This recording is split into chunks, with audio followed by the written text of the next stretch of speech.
안녕하십니까. 개미 무명입니다. 여러분, 양해 덕분에, 일단은, 여독이 완전히 뭐 풀린 건 아니지만, 그래도, 좀, 어제 좀 쉬고, 오늘 또 이렇게 아침 일찍부터 이렇게 지금 녹화를 시작하고 있습니다. 뭐 아침 일찍은 아니지만, 어쨌든, 장 시작하고 나서 얼마 안 돼서 지금 방송을 지금 켰습니다. 지금 이제 9시 38분입니다. 애들 이제 등원시키고 이제 추석 연휴 이제 전 마지막 이제 날이기 때문에 애들 요즘 다 오늘은 다 이렇게 또 유치원인 또 아들 같은 경우에는 또 한복을 입고 가더라고요. 예. 또 한복을 보니까 추석이 다가왔구나 이런 생각이 듭니다. 요즘에는 제사가 많이 없어졌죠. 예. 저희 집도 뭐 유교 뭐 그런 집이라서 굉장히 오랫동안 이제 늘 평생을 거의 해오던 건데 코로나 기간 때 뭐 여러 가지 이유로 뭐 코로나도 있었지만 코로나 때문에 또 모임이 안 되니까 또 이제 제사를 이제 못 지낸 것도 있었지만 또 뭐 이제 큰아버지들이 또 이제 살아계시던 마지막 큰아버지가 또 돌아가시고 하면서 좀 이제 좀 시대가 좀 바뀌다 보니까 이제 뭐 이렇게 하자 이러면서 이제 뭐 좀 간소화 그 전보다는 좀 간소화하는 하면서 이제는 좀 추석 명절의 어떤 이제는 좀 기억에만 이제 남아있는 그런 이제 추석의 모습 같아요. 이제는 뭐 제사를 이제 모여서 안 지내니까 이제 각자 그냥 이제 지내는 걸로 굳이 저희 집은 예를 들어서 그냥 굳이 명절 아니더라도 이 사촌 형제들끼리 굉장히 자주 모이기 때문에 적지 않은 사촌 형제들이거든요. 엄청 많습니다. 엄청 많은데도 진짜 무슨 작은 체육 대회를 열어도 될 만큼 인원이 그런데도 불구하고 엄청 자주 모입니다. 그렇기 때문에 굳이 또 뭐 명절까지 그럴 필요가 있겠느냐 뭐 이러 하면서 이제 이렇게 됐어요. 어쨌든 늘 제가 알아오던 그런 우리 명절의 풍경은 이제는 조금씩 사라져 가는 것 같지만 그래도 뭐 연휴라는 그 자체만큼은 우리를 좀 설레게 하는 것 같아요. 아무튼 저도 지금 이제 막 이제 여행 다녀와가지고 여러 이제 막 원래 안 바쁜데 올해 이상하게 좀 바쁘네요. 예, 올해 이상하게 바쁘고 뭐 사업하시는 분들은 아시겠지만 또 뭐 들어오는 일을 또 안 받을 수는 없어요. 예, 안 받을 수는 없기 때문에 아무런 이유 없이 일을 안 받을 수는 없기 때문에 그렇게 일을 다 뭐 받아내고 그렇게 하는 과정에서 조금 뭐 그렇습니다. 아무튼 그래서 그런 거 관련해서도 여행 가 있는 도중에도 계속 이제 또 연락이 오고 또좀 이슈가 있어가지고 그것들을 좀 해결하고 나니까 또 살짝 밀려있던 일들 날짜가 좀 지나다 보니까 좀 더 지체하기가 힘들어서 어제 새벽까지 제가 또 그 서류 업무라 해야 됩니까? 그런 것들을 다 마무리하고 어제 또 늦게 잤어요. 늦게 잤는데 그래도 자고 일어나니까 그래도 조금 낫습니다.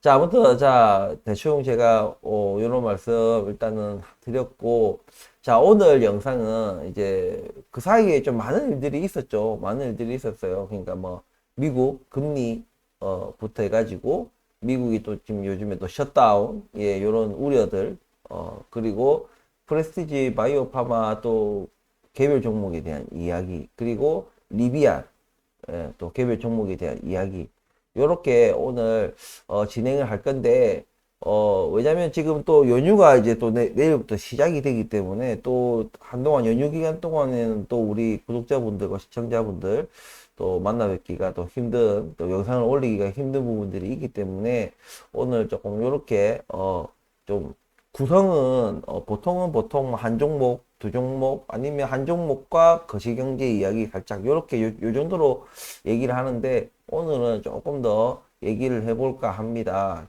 그래도 여러 가지 얘기를 하다 보니까 시간이 그래도 어느 정도 소요될 것이기 때문에 최대한 좀 짧게 하도록 좀 노력을 하겠습니다. 아무튼 오늘 요렇게 진행을 할 거니까 그런 거 참고하셔서 나중에 이제 추석 연휴가 끝나고 난 뒤에 어떤 이제 투자 판단을 하시는데 조금 참고를 하셨으면 좋겠습니다. 거시경제 얘기를 잠깐 하려고 하는데, 제가 이미 여러 영상을 등을 통해 가지고 이 고유가 그리고 고환율 이 부분, 그리고 금리는 제가 계속해서 올해는 절대 금리 인하는 절대 없다고 제가 굉장히 강조해서 말씀을 드렸어요.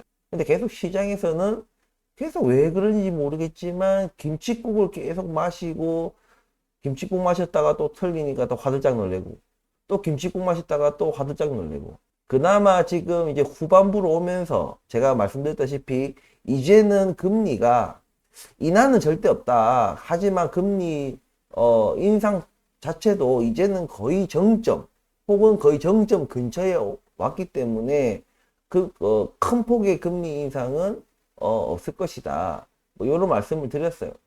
그래서 좀 후반부로 올수록 이제 시장 예측이 크게 틀리지는 않거든요. 하지만 워낙 지금 경기 침체나 어떤 그런 경제적 이슈들이 뭔가 살아오는 판에 위에 놓여져 있는 상황이기 때문에 이런 작은 어떤 예측 불발, 뭔가 이 작은 부분도 0.25로 올릴 거냐 안 올릴 거냐, 그것에 대한 그런 작은 예측들도 이게 빗나가면 굉장히 이게 주가나 이런 것들이 급격하게 변동성을 보이는 그 정도로 지금 경기라는 그 자체, 그리고 경제라는 그 자체가 굉장히 그 위험한, 아주 위태롭게 뭔가 있기 때문에 좀 시장에서 그런 것들에 대해서 좀 예민하게 반응하는 것이 아닌가.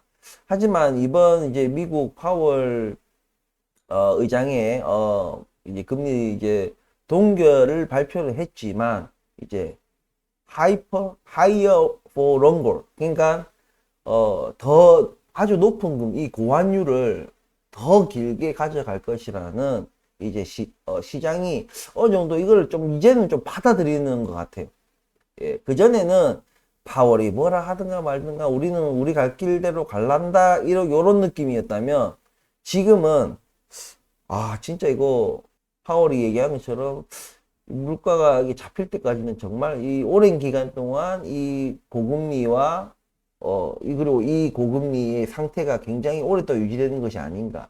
그리고 내년에 혹시나 금리 인하가 일어난다 하더라도 굉장히 소폭 내려오는 수준, 여전히 고금리 상태를 유지한 상태로 내년도 마감할 것이고, 이 물가가 쉽게 이게 잡힐 거냐 안 잡힐 거냐 굉장히 지금 쉽지 않은 상황.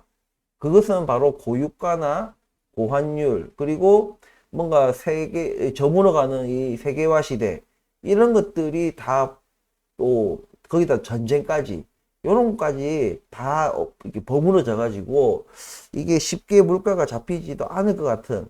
그래서 어느 정도 시장에서 조금은 그전보다는 확실히 조금 상황을 좀 수긍하는 그쪽으로 좀 가는 것이 지금 좀 눈에 보이는 것 같습니다.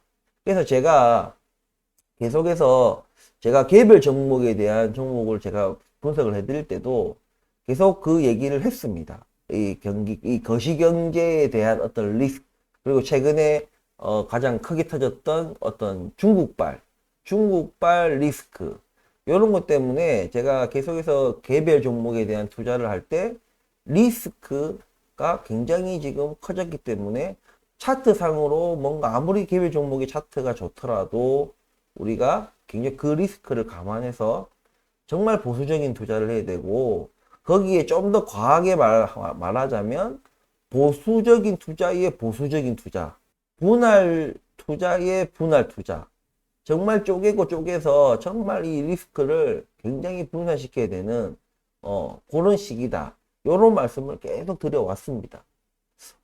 아무튼 지금 이제 이런 금리 상황, 고금리 상황이 굉장히 우리가 시장에서 기대했던 것보다는 오래 지속될 확률이 굉장히 높다. 우리가 고금리라는 것이 뭐 기준이 뭐냐, 5% 이상이냐, 뭐나 하지만은 제가 일단은 이 경제라는 것에 관심을 가지고 한 지가 제가 말씀드렸지만 20년은 안 됐고 한 15년은 넘었습니다.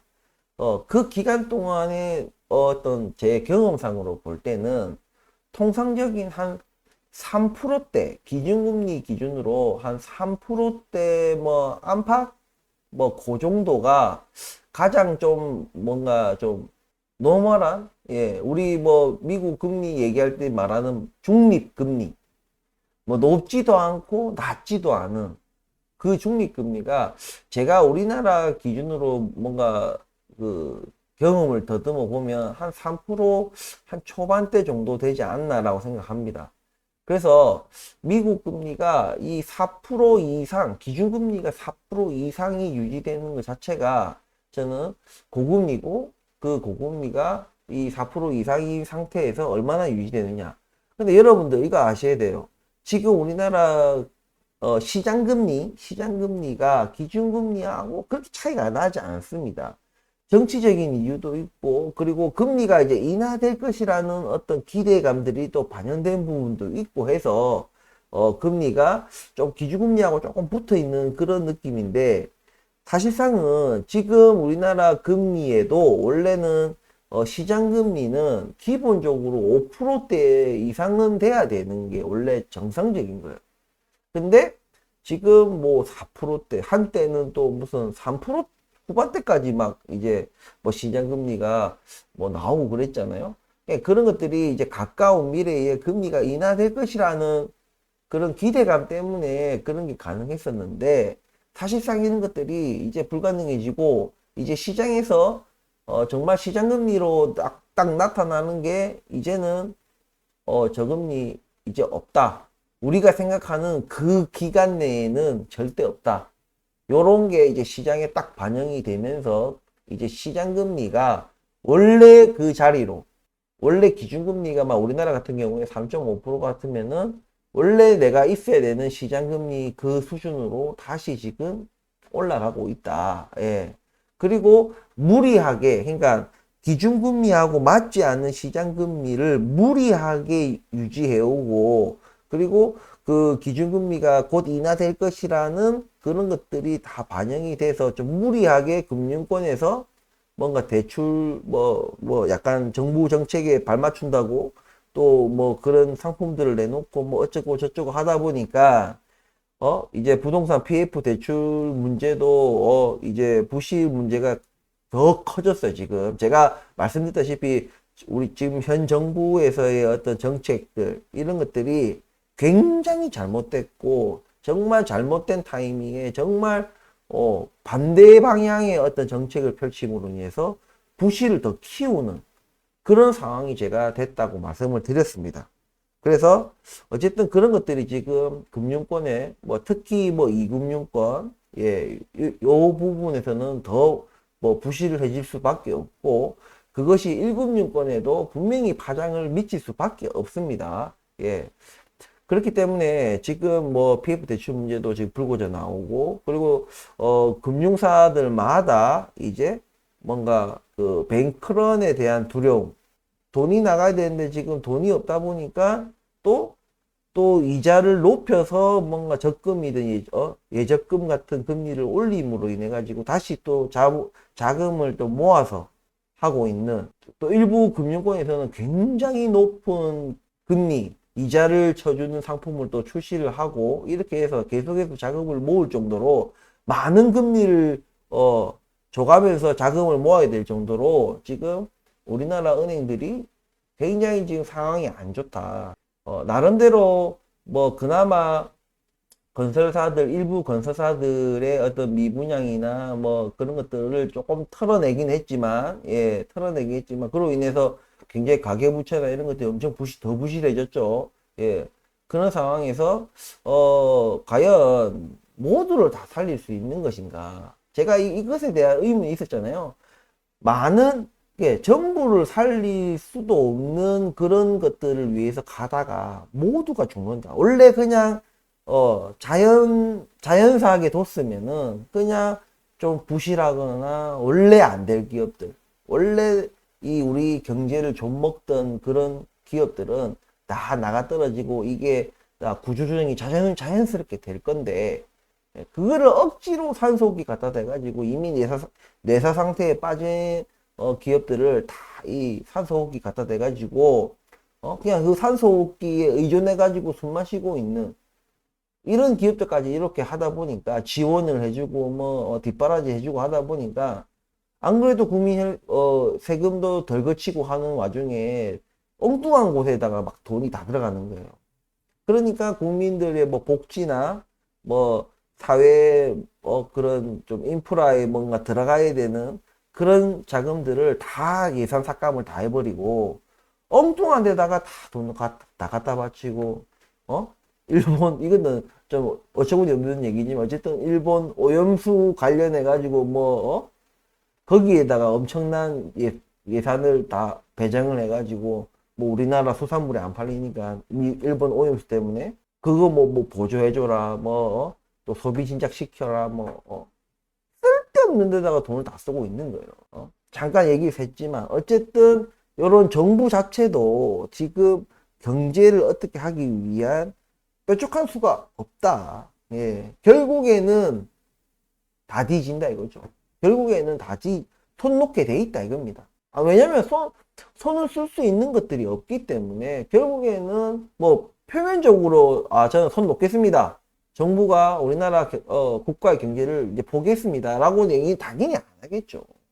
하지만 사실상 손 놓을 수밖에 없는 그런 상황에 지금 치닫았다. 다만 그것이 결과가 어떤 형태로 어디서 빵빵빵빵 터질지는 우리가 그걸 정확하게 예측하기는 힘들지만 우리가 그런 부분들에 대해서도 좀 경계심을 바짝 가지고 지금 우리가 투자를 뭐 부동산 투자하시든 주식을 투자를 하시든 그렇게 해야 되지 않나라고 생각됩니다. 그러니까 우리가 본격적으로 뭔가 투자를 하기 위해서는 털 건 털고 가야 돼요.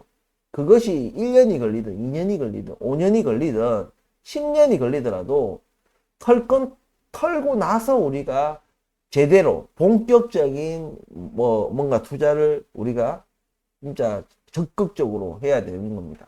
그 전까지는 정말 일부 파트, 일부 극소 아니면은 어떤 정말 그 굉장한 그 긴 시간의 어떤 포지션을 가지고 우리가 어떤 뭔가 상품에 어떤 투자처에 그 관심을 가지고 투자를 해야지 좀 지금 무슨 상품이든 간에 짧게 뭔가 보고 투자하기는 굉장히 어렵고 사실상 거의 불가능에 가까운 수준의 지금 경제 상황에 놓여 있다. 예, 제가 이전에 영상에서 뭔가 이 피가 안 돈다. 한마디로 자금이 돌지 않는다 시장에 이런 말씀을 드렸거든요. 그리고 그 자금이 돌지 않는 그 상황이 좀 더해져서 아예 자금이 빠져나가고 있는 거예요. 자금이 있는데 돌지 않는 것과 돌 자금도 없고 오히려 그나마 돌고 있던 자금마저도 다 빠져나가고 있는 그런 지금 거시경제 상황이기 때문에 이런 부분들에 대해서도 여러분들이 지금 우리가 개별 종목을 분석하고 뭔가 바라볼 때 이런 부분들도 우리가 감안해서 투자를 해야 되지 않나 이런 생각이 듭니다. 그러니까 결과론적으로는 제가 지금은 당분간은 어떤 이슈가 어디서 뭐가 터질지 모르고 그리고 그러한 리스크 제가 계속 말해왔던 거시경제 리스크가 좀 더 전보다는 좀 더 우리가 가시적인 어떤 거리에 와 있다는 그런 것을 조금 인지를 하시고 개별 종목이 뭐 우리가 다루던 개별 종목이든 또 구독자분들이나 시청자분들이 그냥 개인적으로 다루는 다른 종목이나 부동산이나 뭘 하시든 간에 이런 부분들을 생각하시고 내 자금 상황과 뭐 나의 대출 상황 여러 가지 그리고 지금 특히 사업하시는 분들은 굉장히 뭐라 하죠 피부에 와닿게 아마 이 경기가 안 좋은 것들을 느끼실 거예요. 예. 그렇기 때문에 그런 것들 전반적으로 감안하셔서 지금은 굉장히 지금 보수적으로 그 리스크들을 고려하셔서 좀 투자 판단을 하셔야 된다. 이런 말씀을 좀 드리고 싶습니다. 그리고 요 또 더해가지고 기준금리 뭐 관련 이슈로 더해가지고 또 지금 미국의 셧다운 문제가 좀 있어요. 이것도 이게 뭐 자주 일어나는 일은 아니지만 그것도 한 번도 일어나지 않았던 일은 아니에요. 하지만 분명한 것은 이 셧다운이 뭐 우리가 이미 예측하고 있잖아요. 이미 예측하고 있지만 그 셧다운으로 인해 가지고 그 뒤에 일어날 어떤 파장들 그거까지는 아직 시장에서 예측하고 있지 않아요. 그냥 단순하게 셧다운이 미국 정부가 예산안을 통과 못 해가지고 셧다운을 하게 되면은 걔네들 뭐 GDP 거기에서 뭐 0. 몇 프로가 뭐 한 달이 늦어질 때마다 몇 프로씩 뭐가 영향을 받는다. 뭐 요 정도 그냥 상황이야. 경제는 안 좋다.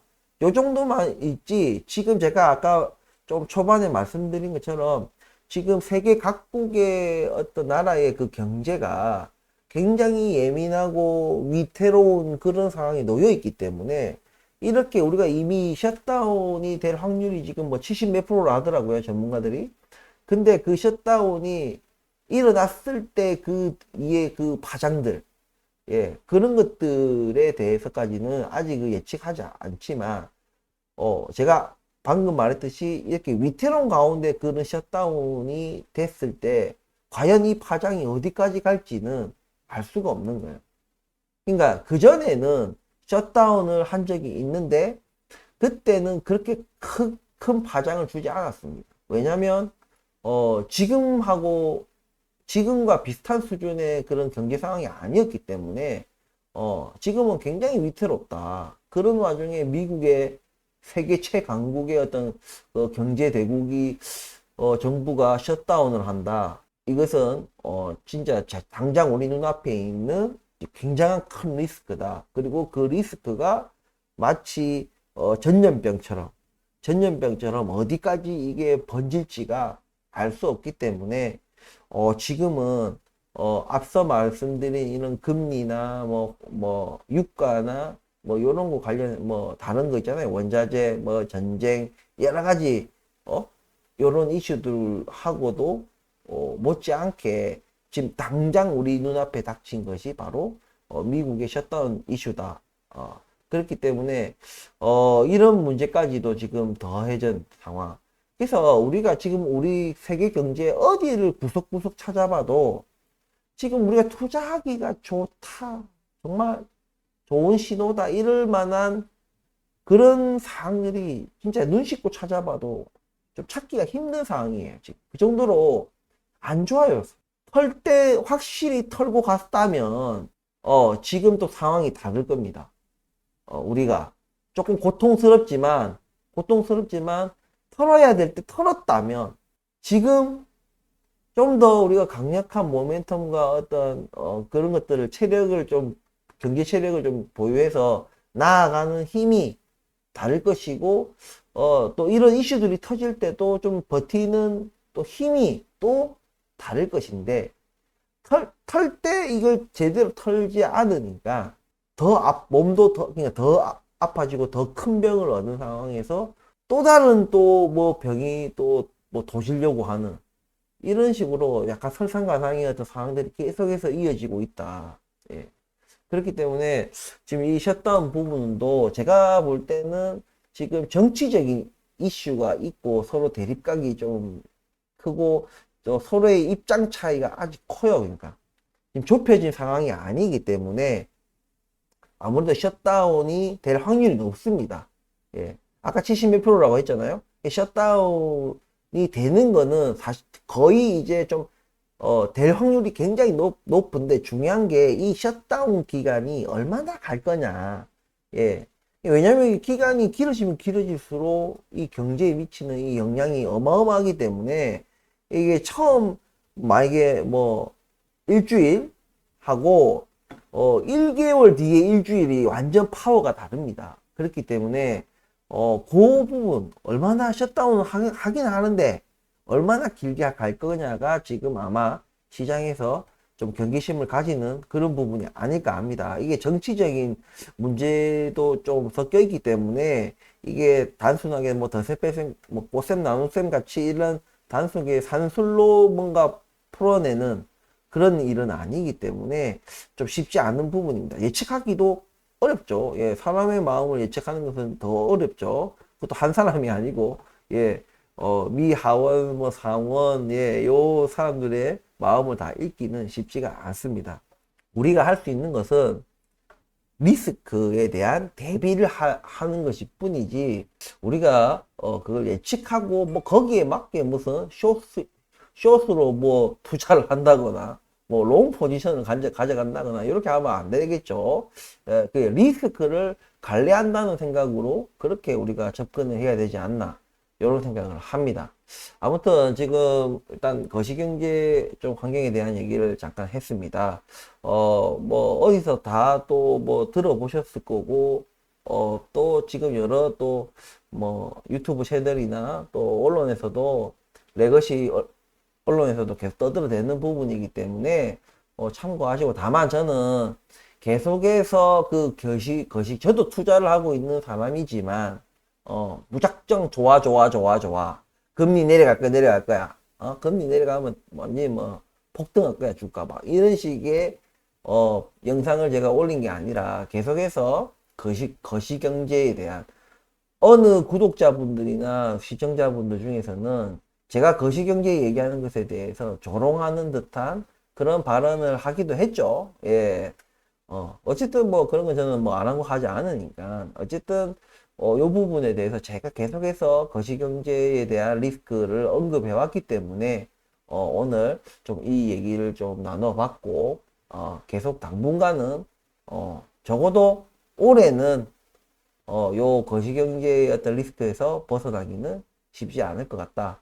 예, 요 정도로 하고 우리가 보수적인 투자를 하시고, 그게 비단 주식 투자뿐만이 아닙니다. 예, 뭐 부동산도 마찬가지고, 그리고 뭐 부동산, 주식, 뭐 혹은 뭐 개인적으로 여러분들 뭐 사업을 뭐 시작하시려고 한다든가, 뭐 장사를 시작하시려고 한다든가, 이런 것에도 굉장한 영향을 미치는 부분이기 때문에 좀 신중히 고려를 하셔가지고 판단을 하셔야 된다. 소비가 이제 일어나기가 쉽지가 않다는 얘기입니다. 그렇기 때문에 장사를 해도 예, 쉽지 않고, 여전히 무슨 뭐 임대료나 이런 것들이 지금 많이 내려온 상황이 아니기 때문에, 그런 이제 좀, 뭐 사업을 하든 장사를 하시든 주식을 하시든 부동산을 하시든 이게 좀 녹록치 않은 그런 상황인 것만은 분명하니까, 그런 걸 좀 감안하셔서, 뭔가 투자를 하시든지 어떤 경제에 좀 참여하시기를, 부탁드린다. 이런 말씀을 드리면서,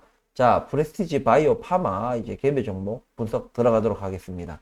자, 지금 보여진 차트, 자, 일봉 차트죠. 프레스티지 바이오 파마 일봉 차트입니다.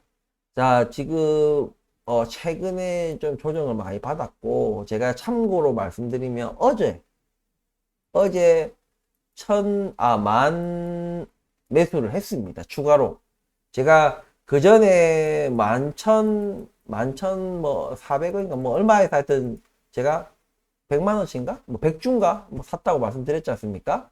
근데 어저께 또 추가적으로, 대충 뭐 1800, 뭐 몇십 원인가, 뭐 1900원인가 모르겠는데, 어쨌든 요쯤에 150만원 좀 안 되게끔 제가 하여튼 또 추가 매수를 또 했다. 이렇게 또 일단 먼저 보고를 드리겠습니다. 여러분들한테 제가 일단 사고 파는 거에 대한 얘기는 반드시 해야 되기 때문에, 일단은 이렇게 말씀을 드립니다.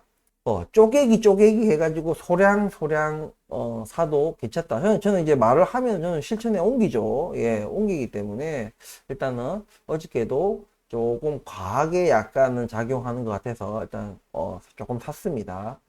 자, 일단 종목을 이제 분석을 말씀드리면, 여전히 지금 이제 거래량이 살아나지 않는다.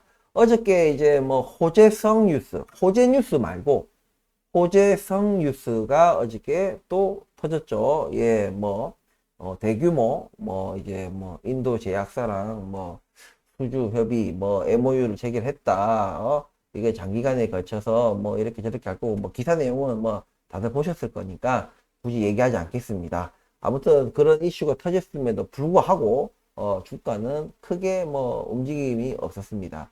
오늘 아침에도 갑자기 막 뜨더라고요. 뭐 프레스티지 바이오 파마 5% 이상 상승. 다른 종목들은 5% 이상 하락.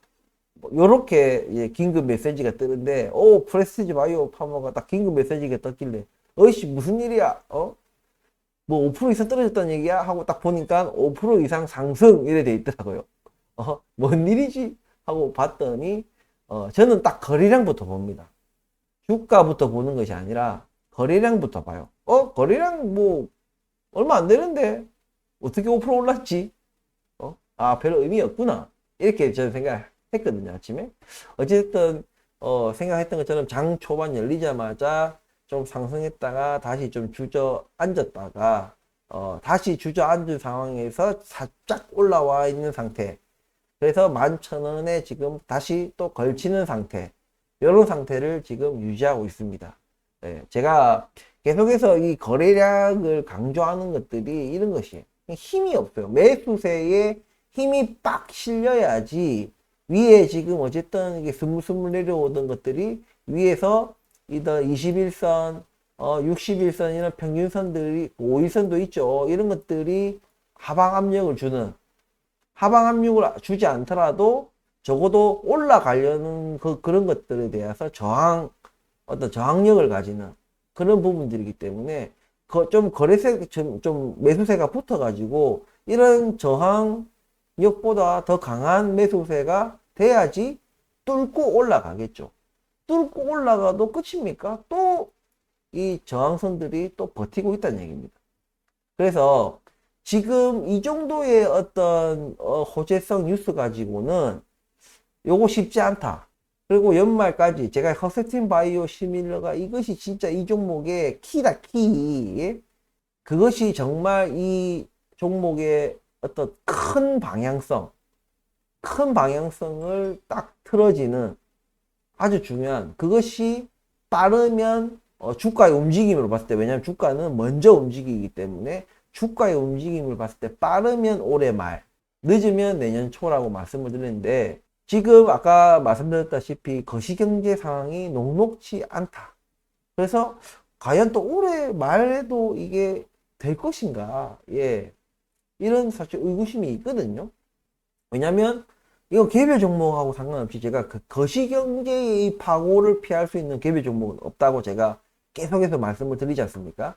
그렇기 때문에 이 개별 종목으로서는 모르겠지만 이게 거시경제가 안 받쳐주다 보니까 이게 올라가는데 조금 힘에 붙인다. 이게 힘이 딱 동력권이 들어와줘야 이게 쫙쫙 치고 올라갈 수 있는데 너무나 이 자금이 들어오기는커녕 있던 자금도 지금 빠져나가는 상황인데 나름대로 지금 프레스티지 바이오 파마는 어쨌든 이 11,000원 이 선을 좀 유지하려고 하는 모습.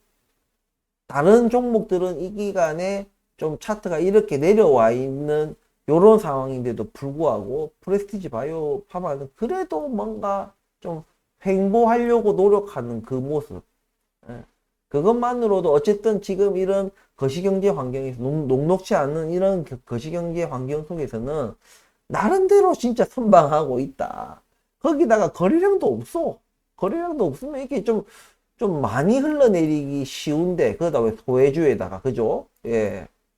여러 가지 이런 부분들이 있지만, 반대로, 이런 것들 때문에 나름 이 현상 유지하고 있는 것도, 나름 이런 환경에서는 잘 버티고 있다라고 저는 또 평가를 하고 있지만, 또 이런 문제들로 인해 가지고, 좀 어제처럼 또 이렇게 뭐 좋은 호재성 뉴스들이 나와도 주가가 또 올라가지 않는 어쩔 수 없는 부분들인 거예요.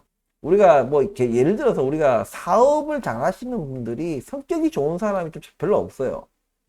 사업을 잘 하시는 분들은 조금 냉철하고 냉정한 그런 딱 사업적인 판단을 해야 되기 때문에 조금 차갑다 해야 되나? 뭐 겉으로는 약간 따뜻해 보이고 뭐 사람 인상 좋고 이럴 수 있지만 딱 속에 내재되어 있는 그 성격 자체, 반대로 좀 두리뭉실하고 둥글둥글하고 대충대충하고 뭐 얼렁뚱땅하고 뭐 이런 사람들은 사업을 하면 망하죠. 성공하기가 힘듭니다. 그런 것처럼 다 가질 수 없다는 얘기죠. 대신에 사업적인 거 아니고 그냥 우리가 사람으로 만날 때는 이 사람이 사업은 못해도 성격이 둥글둥글하고 뭐 그렇게 막 뭐 빡빡하지 않기 때문에 뭐 인간관계에 있어 가지고는 대인관계에 있어서는 좀 괜찮겠죠. 그냥 뭐 그런 사업적인 이해관계 없이 동기산 없이 만나면은 굉장히 좋은 사람이죠. 예, 그런 것처럼 여기는 안 좋지만 여기는 좋다. 그러니까 우리가 지금 이런 안 좋은 국면에서는 오히려 지금 원래 관심이 별로 없던 종목이고 막 주목받고 있던 그런 종목이 아니다 보니까. 그리고 그렇게 약간 뭐라 하죠, 심리학 게임이들이 그런 물량들을 많이 가지고 있지 않고 있기 때문에 이런 안 좋은 상황에서도 매도 물량이 그렇게 많이 출회되지가 않는다. 왜냐면 거래량 자체는 거짓말 못한다. 이거는 조작을 못한다고 제가 말씀을 드렸어요. 이 거래량 자체는 왜냐면 플러스만 되는 부분들이기 때문에 이거는 마이너스 플러스가 될 수가 없어요. 무조건 내가 매도하든 매수하든 늘어나기만 늘어나는 게 이 거래량이다. 그래서 이건 조작하기가 사실상 힘들다. 그렇기 때문에 이거 뭐 매도 물량이든 매수 물량이든 어쨌든 거래가 일어나면은 이 거래량이 늘어나게 돼 있는데, 어쨌든 이 거래량이 전혀 없다는 얘기는 매도 물량도 없고 매수 물량도 없고, 그러니까 적은 물량으로도 뭐 버티고 누르고 다 할 수 있는 거예요. 그런데 이것이 주가가 올라갈 때는 또 안 좋은 얘기가 되는 거예요. 이런 말씀을 드리고 싶었던 겁니다. 어쨌든 제가 지금 포지션은 제가 이미 뭐 이전 영상에서도 말씀드렸지만 분할 매수의 분할 매수, 분할의 분할. 원래 우리가 분할 매수 하던 게 뭐 500만 원이 있다면 그 또 500만 원을 다시 분할해서 50만 원씩 분할하든 100만 원씩 분할하든 해서 분할 매수에 분할 매수를 해가지고 좀 조금씩 주가는 주식은 언제 산다? 내려갈 때 사는 거다. 내려갈 때. 오르고 나서 사는 게 아니고 달리는 말에 올라타는 것이 아니라 내릴 때 델롬인지 보고 뭐 주가가 내린데 가지고 무조건 다 사는 게 아니죠. 델롬인지 보고, 그리고 차트 분석에 의해서 어떤 매수 포인트가 왔다, 이런 것들이 버무려졌을 때 분할 매수를 하는 것이다. 예. 지금은 좀 거시경제가 좀 안 좋다 보니까 분할 매수에 분할 매수를 하셔라, 이런 말씀을 계속 드렸습니다. 저는 이 말씀 드리고 나서 지금 2회에 걸쳐서 분할 매수에 분할 매수를 하고 있는 중이라는 거 제가 계속해서 보고를 우리 또 시청자분들과 구독자분들께 보고를 드리고 있습니다. 어찌됐든 간에 저는 계속 요걸 실천을 하고 있다는 부분, 하지만 저도 사고는 있지만 당장에 뭔가 드라마틱한 뭐 그런 것들이 일어날 거라고 생각을 하진 않습니다. 예, 않습니다. 하지만 그것이 언제인지, 언제 얘가 방향을 틀고, 물론 지금 제가 말씀을 드린 거는 빠르면 올해 말 내년 초라고 말씀을 드리지만, 워낙 이 주가 주식판이라는 것이 뭐 진짜 예측 불허예요. 그러니까 사실상 예측 불허지만 우리 나름대로 그냥 예측을 하는 겁니다. 그러니까 확률적으로 어디에다가 무게를 두느냐에 따라서 나의 투자 판단이 이렇게 방향을 바꾸고 뭐 매수 포인트를 잡고 하는 것이기 때문에 그래서 어쨌든 지금 저처럼 매수를 하고 싶다, 저와 비슷한 생각이다, 이렇게 생각이 드시는 분들은 매수를 하시되, 제가 말씀드렸다시피 굉장히 보수적인 투자 접근이 필요하다. 예, 그리고 그런 돈들은 뭐다? 절대 대출도 해소도 안 되고, 그리고 가까운 시일 내에 사용해야 될 돈도 절대 안 된다.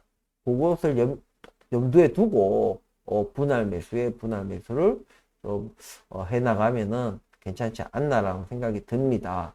아무튼 지금 프레스티지 바이오 파마는 자잘하게 여러 호재성 뉴스들이 나오지만, 우리 구독자분들이나 시청자분들 혹은 이 프레스티지 바이오 파마에 관심을 두고 있는 기관, 외인, 개인 뭐 전부 다 좀 한방이 필요한 거예요. 뭔가 강한, 예, 그것이 저는 허세틴 바이오 시밀러다, 뭐 그게 뭐 레드오션이니 뭐니 뭐 매출에 큰 뭐 매출을 못 일으키고 큰 돈을 못 번다 하더라도 제가 말씀드렸다시피 허셉틴 바이오시밀러는 프레스티지 바이오 파마에게 있어가지고는 상징과 같은 것이다.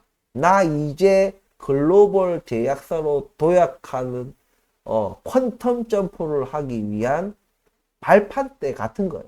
그러니까 그게 엄청난 상징성, 터닝 포인트이기 때문에 아마 저뿐만이 아니더라도 모든 지금 이 프레스티지 바이오 파마에 관심을 가지고 있거나 투자를 하고 있던 분들은 거기에 굉장한 방점을 찍어야 된다. 그 전에 뭐 우리가 주가가 오르고 내리고 오르고 내리고 하는 것들은 찐이라고 보기는 쉽지는 않은 부분들이 있다. 예.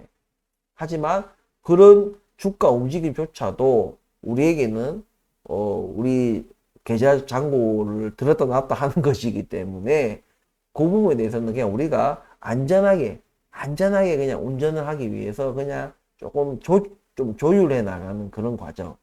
그 터닝 포인트에 다다랐을 때에 우리가 어떤 포지션을 가지고 이 주가의 평단이 어떤 포지션에서 우리가 그런 터닝 포인트를 맞이하느냐가 또 중요하기 때문에 지금 이런 식의 어떤 분할 매수나 이런 것들을 분석 계속 해나가면서 해나가는 것이니까 이런 것들을 좀 참조하셔가지고 아마 커셉틴 바이오시밀러 전에 나오는 진짜 대박 이슈가 과연 뭐가 있을까?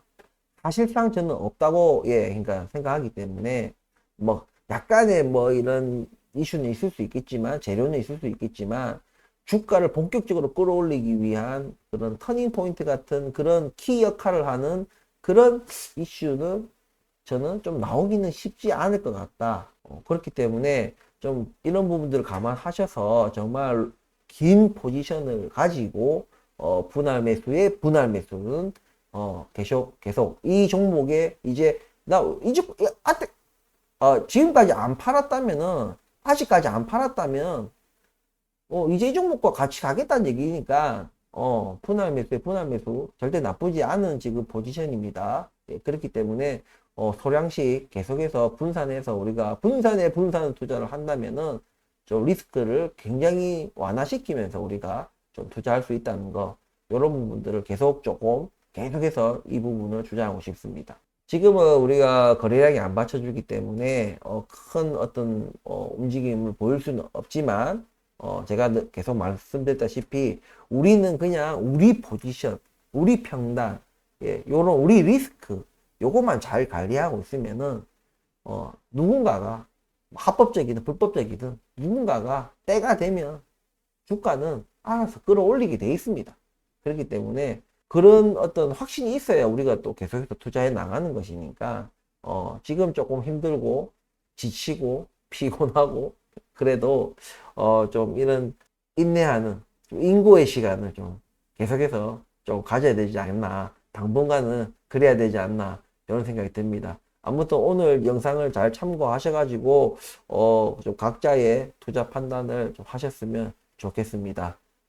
일단 프레스티지 바이오 파마는 이 정도로 마치겠습니다. 다음은 리비안입니다. 자, 리비안 차트입니다. 자, 리비안 어저께 상승으로 이제 마감을 했습니다. 뭐 그동안에 조금 이제 보시면은 좀 주가가 조금 떨어졌죠. 올라간 척 하더니 다시 또 떨어졌습니다. 이때 좀 살려고 했는데 사실 살려고 했는데 워낙 이제 환율이 원달러 환율이 높다 보니까 이게 조금 아이러니에 빠져요. 왜냐면 이렇게 주가가 이렇게 조정을 받을 때는 환율이 높거든요, 보통. 그렇기 때문에 제가 또 이제 뭐 명절 전이고 뭐 하다 보니까 또 이렇게 결제를 또 많이 해줘야 되는 상황이고 돈이 많이들 이제 필요하시죠, 명절 전에는. 그렇기 때문에 그 결제도 또 많이 해주고 또 최근에 또 차량을 제가 또 구매를 했지 않습니까? 또 그래서 좀 자금이 좀 필요하다 보니까 매수보다는 일단은 환전을 해서 고환율에 재미 좀 보고 환전을 해서 자금을 좀 융통을 했습니다. 그래서 좀 저는 이제 만약에 다음 이제 또 자금이 들어올 때 달러가 들어올 때 기회가 있다면은 괜찮은 포지션이라면 저는 또 매수를 할 생각입니다. 요 정도만 말씀을 드리고, 일단 리비안이 지금 이제 3분기 실적에 대한 이제 관심이 지금 어저께 주가로 나타났다. 예, 이렇게 말씀을 드리고 싶습니다. 지금 이제, 전기차 시장 부분이 지금 제가 이런 말씀을 드렸잖아요. 우리가 전기차 시장만 봤을 때 전체적인 전기차 시장 중에서 이제서야 초기다. 이 초기에는 어떤 이 뭐 춘추전국 시대처럼 이게 뭔가 확실한 뭔가 없고 뭔가 이 우후죽순으로 이 난개발처럼 막 너도 나도 전기차 하겠다고 막 뛰어든 그런 지금 어지러운 이 카오스 같은 이런 상황이기 때문에 이것이 돈이 좀 많이 돌고 하던 때는 이것이 별 문제가 되지 않았지만, 왜냐면 그렇게 우후죽순 생기는 전기차 시장에 이게 자금들이 이렇게 뭐 너도 돈 쓰고 너도 돈 쓰고 해도 내 쓸 돈도 있으니까, 내한테 들어올 자금도 있으니까 그게 이게 개념치 않았는데, 이렇게 이제 고금리 상황이 이어지고 이 자금이 어느 정도 한계를 또 보이고, 그리고 이 자금들이 이제는 또 델롬한테만 자금이 가요. 그렇기 때문에 이런 여러 가지 상황, 그리고 이 또 수요가 많이 죽다 보니까 뭔가 매출 유지나 뭔가 이런 걸 하기 위해서 경쟁 심화, 그에 따른 영업이익률에 대한 마진율에 대한 어떤 고민들, 이런 것들이 다 버무려져서 조금 이제 도태되는 기업들은 사라지거나 이제 흡수 압력이 된다든지 해서 뭔가 이 카오스, 이 혼돈의 이 전기차 초기 시장이 좀 정리되는 그런 과정 속에 지금 있다라고 제가 말씀을 드렸어요. 그 과정 속에서 반드시 살아남을 기업이 리비안이다. 왜냐하면 어쨌든 표면적으로 우리가 봤을 때는 가장 테슬라와 유사하게 지금 따라가고, 겨우 테슬라를 아직은 뭐 매출적으로 봤을 때는 뭐 아주 차이가 많이 나지만, 어쨌든 그래도 순수 전기차 업종 중에서는 그나마 지금 테슬라의 전철을 제대로 밟고 가고 있는 곳이 리비안 뿐이다. 예. 인프라, 전기차 충전소 인프라 구축부터 해가지고 공장을 확대해가는, 그리고 매출과 또 영업이익률 뭐 여러 가지 이런 것들이 시장의 컨센서스를 뛰어넘을 정도로 잘 해나가고 있는 기업, 그리고 그 와중에도 이 플랫폼 개발이라든지 뭐 수직 통합, 예? 뭐 배터리라든지 부품이나 뭐 모터라든지 이런 것들의 수직 통합, 이런 것들을 또 꾸준히 계속해서 시장에서, 야 너희들 돈 이번에도 적자 났지, 또 현금 까먹었겠네, 계속 이렇게 압박을 해오지만 굴하지 않고 계속해서 현금 대신에 이 지출이 점점 줄어들고 있죠. 예. 어쨌든 계속 나의 갈 길을 가련다 하면서 계속해서 어떠한 부분도 놓치지 않고 잘 해나가고 있는 기업이 리비안 뿐입니다. 그리고 제가 앞서 말씀드렸다시피 그 현금성 자산이 현금만 봤을 때는 줄어드는 것 같지만 전체적인 유무형의 자산을 봤을 때는 오히려 늘어났다. 그 가치를 평가를 한다면은 오히려 늘어났다고 평가할 정도로, 현금은 그대로 현금이지만 이자밖에 안 붙겠지만, 그것이 적절한 데 투자가 되고 그것이 연구가 되고 개발이 되고 설비를 갖추고 하면 기타 다른 어떤 설비나 뭐 그런 것들과 이게 시너지 효과가 일어나면서 그 설비를 투자한 그 현금 가치의 몇 배가 되는, 수십 배가 될 수도 있는 그런 유무형의 자산 가치 평가를 또 받을 수 있는 부분들이 있으니까, 절대 현금이 단순하게 줄어든다고 해가지고 그것을 나쁘게 볼 것만은 아니다. 다른 지금 전기차 업체들은 줄어들 현금 자체가 없어요. 줄어들 현금 자체가 없습니다. 그리고 제가 테슬라 얘기를 계속 안 빼먹고 하는데, 테슬라 같은 경우에 지금 덩치가 어마무지하지 않습니까? 이제 미국뿐만이 아니라 또 멕시코에도 지금 공장을 또 짓는다. 중국에도 있지, 뭐 독일에도 있지, 또 뭐, 예? 여기저기 막 인도에도 막, 그러니까 덩치가 너무 크기 때문에 이런 거시경제의 어떤 위기 상황이 올 때는 이때는 이렇게 덩치가 큰 기업들이 위태로워요. 자칫 잘못하면 위태롭습니다. 여러분들 현대나 저기 기아 자동차 이런 거 있잖아요.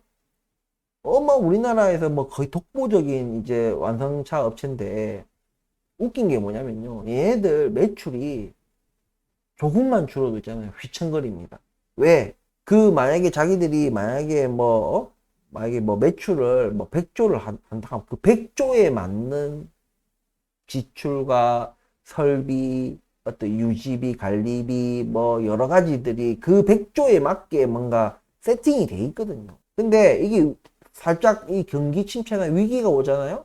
그러면은 만약에 뭐 90조나 80조로 줄었어. 만약에 뭐 없고 어때 뭐 돈 좀 조금 덜 벌면 되지라고 생각하지만 절대 아닙니다. 이게 자칫 잘못하게 이번에 롯데그룹이 한번 크게 휘청했잖아요. 흑자인데도 불구하고 얘들이 휘청거리듯이 똑같습니다. 덩치가 이렇게 큰 기업들은 어차피 현대기아차는 여러분도 아시다시피 영업 마진율이 높지가 않습니다. 거의 진짜 박리담이에요. 예? 저가에 많이 팔아서 박리를 모아 그렇게 그리고 이 소비자들을 막 등쳐먹고 막 서비스 개판으로 하고 요래 하면서 그걸 지어 짜내 갖고 만들어내는 그 마진율이 겨우 해봤자 뭐 8%, 뭐 7%, 6%뭐 이래요. 예? 그 정도밖에 돈을 못 버는 기업이다. 영업이익률이 높지가 않다는 얘기예요. 그렇기 때문에 얘네들이 덩치는 이렇게 커졌는데 이게 한번 딱 경기 침체가 와서 수요가 팍 죽었다. 아니면 다른 경쟁 차종으로 인해 가지고 판매를 많이 못했다. 이라 했을 때 이 매출이 줄었을 때는 적자는 안 나더라도 이게 엄청난 후폭풍이 와요. 왜냐하면 덩치가 너무 크기 때문에.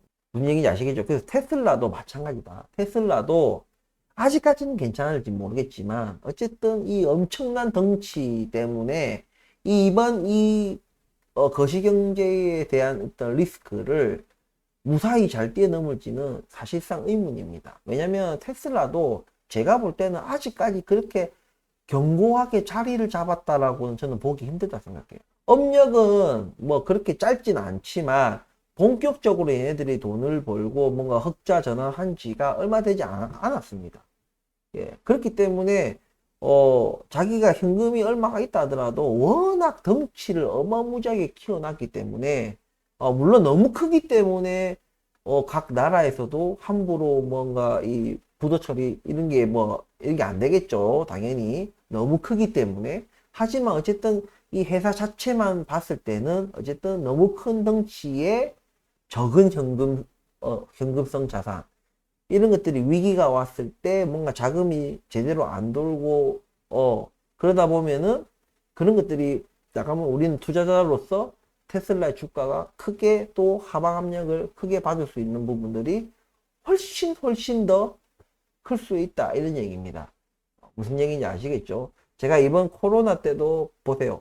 큰 기업들이 더 크게 영향을 받습니다. 예, 물론 코로나 영향을 받지 않는 대기업들도 있었지만 이런 자그만 사업장들은 유지 관리비가 높지가 않기 코스트가 높지 않기 때문에 어떻게든 버틸 수가 있다는 얘기예요. 어떻게든 버틸 수가 있는데 이렇게 덩어리가 큰 업체들은 좀 그런 부분들이 있다. 어쨌든 이런 것들을 총체해서 봤을 때 지금 3분기 실적을 지금 관심을 시장에서 두고 이제는 막 예측치가 나오고 컨센서스가 막 시장에서 이제 막 쏟아질 거예요. 예. 그러면 일단은 아마 그 실적 예측치에서 아마 주가가 한번 팍 움직이고, 예. 그리고 3분기 이제 발표에서 또 한번 움직이고, 그리고 그것이 실제 이제 딱 회계 장부에 딱 쓰여지는 것에 또 한 번 움직일 겁니다. 이것이 늘 분기마다 일어날 거예요.